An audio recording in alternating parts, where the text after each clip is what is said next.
Espiritu. Salamat po, Ama, sa mga biyaya at pagpapala na pinagkaloob mo po sa bawat isa sa amin. Lord, kaya po kami nandito para isang kayo sa Espiritu at katotohanan. Yes, sir. Dinadalain ko po, Panginoon, sa iyo lahat po narito, kung ano man po ang kanilang mga suliranin, mga problema sa buhay po, pinasan man to o spiritual. Ito po ay hinihingi po sa iyo ng kapatawan.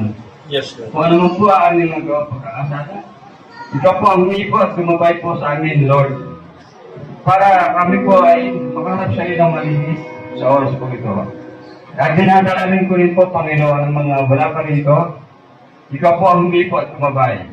Ipuin po kanilang mapayapak upang sila po ay makapingin sa panambahan. Yes, sir. Dahil lang po nila na pinigyan kami na sa linggo. Itong isang araw na ito, dapat makapingin po sila. Ingatan po sila sa kanila pa rito. Maging narito po kami ngayon. Pagpalain mo po, Panginoon.